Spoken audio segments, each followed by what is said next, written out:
ಮಾಡ್ತೀವಿ ಹತ್ರ. ಸರ್, ನೀವ್ ಅವಾಗ್ಲೇ ಹೇಳಿದ್ರಿ ದರ್ಶನ್ ಅವರ ಇನ್ಸಿಡೆಂಟ್ ಆಗಕ್ ಮುಂಚೆ ನಾನು ಶೂಟಿಂಗ್ ಎಲ್ಲ ಮುಗಿಸ್ಬಿಟ್ಟಿದ್ದೆ ಅಂತ.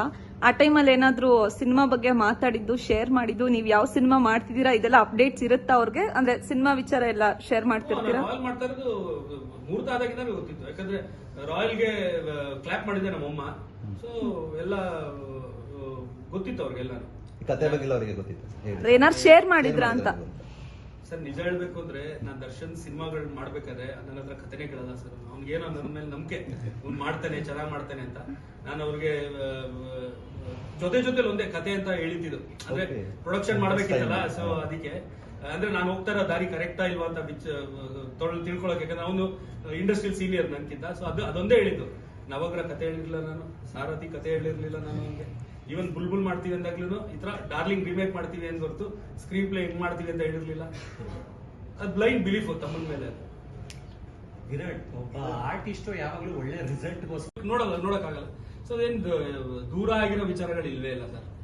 ಅದು ಅದೇ ಒಂದು ಮಧ್ಯದಲ್ಲಿ ಒಂದ್ ತಿಂಗಳು, ಒಂದೂವರೆ ತಿಂಗಳು ಸ್ವಲ್ಪ ಏನೋ ಮಾತಾಗಿದಾಗ ಮಾತಾಡಿರಲ್ಲ ಅಷ್ಟೇ. ಬಟ್ ಟಚ್ ಅಲ್ಲಿ ಇದ್ದೇ ಇರ್ತೀವಿ.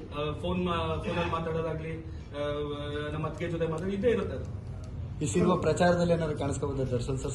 ಸಾಥ್ ಕೊಡ್ತಾರ? ಕೊಟ್ರೆ ತುಂಬಾ ಖುಷಿ ಪಡ್ತೀನಿ. ಗೊತ್ತಿಲ್ಲ, ನಾನೇನ್ ಮಾತಾಡಿಲ್ಲ ಇದ್ರ ಬಗ್ಗೆ. ಯಾಕಂದ್ರೆ ಬೇರೆ ಬೇರೆ ಟೆನ್ಷನ್ ಇದ್ದಿದ್ರಿಂದ ನಾನು ಇದ್ರ ಬಗ್ಗೆ ಏನು ಮಾತಾಡಿಲ್ಲ.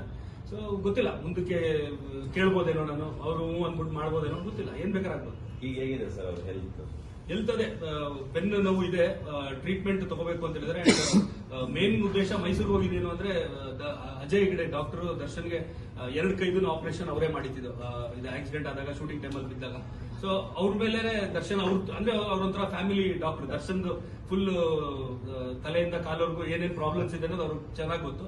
ಸೊ ಅವ್ರ ಥ್ರೂನೇ ಇದು ಮೊನ್ನೆ ಎಲ್ಲ ತಿರ್ಗಾ ಹೋದಾಗೆಲ್ಲ ಕಂಪ್ಲೀಟ್ ಟೆಸ್ಟಿಂಗ್ ಇನ್ನೊಂದ್ಸತಿ ಮಾಡಿದ್ದಾರೆ. ಸೊ ಅವ್ರು ತಗೋತಾರೆ ಡಿಸಿಷನ್ ಏನೇನ್ ಮಾಡಬೇಕು. ಮತ್ತೆ ಈಗ ಡೈಲಿ ಫಿಸಿಯೋಥೆರಪಿ ನಡೀತಾ ಇದೆ. ತುಂಬಾ ನೋವಿದೆ ಅವ್ರಿಗೆ. ಕಂಪ್ಲೀಟ್ ನಾರ್ಮಲ್ ಆಗಿ ನಡೆಯೋ ತರ ಆಗೋವರೆಗೂ ಟ್ರೀಟ್ಮೆಂಟ್ ನಡೀಬೇಕು. ಆ ಟೈಮಲ್ಲಿ ನೀವು ಒಂದ್ ಕಡೆ ಸಿನಿಮಾ ಕಂಪ್ಲೀಟ್ ಮಾಡೋದಿತ್ತು, ಮತ್ತೊಂದ್ ಕಡೆ ಫ್ಯಾಮಿಲಿನ ನಿಭಾಯಿಸಬೇಕಿತ್ತು. ಅದನ್ನೆಲ್ಲ ಹೇಗೆ ನಿಭಾಯಿಸಿದ್ರಿ ಅಂತ? ಲಕ್ಕಿಲಿ ಶೂಟಿಂಗ್ ಮುಗಿದೋಗಿತ್ತು ನನಗೆ ಇನ್ಸಿಡೆಂಟ್ ನಡೆಯೋ ಟೈಮಲ್ಲಿ. ಅಂಡ್ ಅದಾದ್ಮೇಲಿಂದ ಮಿಕ್ಕಿದೆಲ್ಲ ಮ್ಯಾನೇಜ್ ಮಾಡಕ್ಕೆ ನಮ್ಮ ಟೀಮು, ಇವನ್ ವಿರಾಟ್ ಎಷ್ಟೊಂದು ಸಪೋರ್ಟ್ ಮಾಡಿದ್ರು ನಮ್ಗೆ.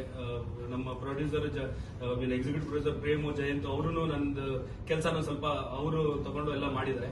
ಅಂದ್ರೆ ಎಲ್ಲ ಅವರು ನನ್ಗೆ ಏನೇನ್ ಬೇಕಂತ ಅವ್ರಿಗೆ ಹೇಳ್ತಾ ಇದ್ದೆ, ಅವರೆಲ್ಲ ಮಾಡಿರೋ. ನಾನು ಫೈನಲ್ ಚೆಕ್ ಅದ್ರಲ್ಲಿ ಏನೇನು ಕರೆಕ್ಷನ್ಸ್ ನನಗೆ ಹೆಂಗ್ ಬೇಕು ಹಂಗಿದ್ಯಾ, ಇಲ್ಲ ಏನಾದ್ರು ಕರೆಕ್ಷನ್ಸ್ ಬೇಕಾ, ಅವೆಲ್ಲ ನಾನು ಮಾಡಿಸ್ಕೊಂತ ಇದ್ದೆ. ಇದ್ರ ನಡುವೆ ಇನ್ನೊಂದು ಸೋಷಿಯಲ್ ಮೀಡಿಯಾದಲ್ಲಿ ಒಂದು ಚರ್ಚೆ ಆಗ್ತಾ ಇದೆ ಸರ್. ದಿನಕರ್ ಸರ್ ಮತ್ತೆ ದರ್ಶನ್ ಸರ್ಗೆ ಒಂದು ಸಿನಿಮಾ ಡೈರೆಕ್ಷನ್ ಮಾಡ್ತಾರೆ ಅಂತ. ಅಂಡ್ ಜಯಣ್ಣ ಅವರ ಪ್ರೊಡಕ್ಷನ್ ಎಲ್ಲ ಸಿನಿಮಾ ಬರುತ್ತೆ ಅನ್ನುವಂಥದ್ದು ಒಂದಷ್ಟು ಚರ್ಚೆಗಳಾಗ್ತಿದೆ. ಬಂದ್ರೆ ತುಂಬಾ ಒಳ್ಳೆ ವಿಚಾರ ಸರ್ ಅದು. ಆಕ್ಚುಲಿ ಅಲ್ಲ, ಪ್ರೊಡಕ್ಷನ್ ಬಗ್ಗೆ ಇದು ಆಲೋಚನೆ ಮಾಡಿಲ್ಲ. ಯಾಕಂದ್ರೆ ದರ್ಶನ್ ಜೊತೆ ಸಿನಿಮಾ ಮಾಡೋದಂತೂ ಕನ್ಫರ್ಮ್ 2026 ಅಲ್ಲಿ ಮೋಸ್ಟ್ಲಿ ಆಗೋದು. ಯಾಕಂದ್ರೆ ಈಗ ಇನ್ನೂ 2 ದರ್ಶನ್ ಸಿನಿಮಾಗಳಿದೆ, ಅದೆರಡು ಮುಗಿದ ಮೇಲೆ ಮಾಡ್ಬೋದು. ಅಂಡ್ ಪ್ರೊಡ್ಯೂಸರ್ ದರ್ಶನ್ ತುಂಬಾ ದೊಡ್ಡ ಲಿಸ್ಟ್ ಇದೆ, ಅದ್ರಲ್ಲಿ ಯಾರು ಹೋಗ್ತಾರೆ. ಇದು ಗೋವಾ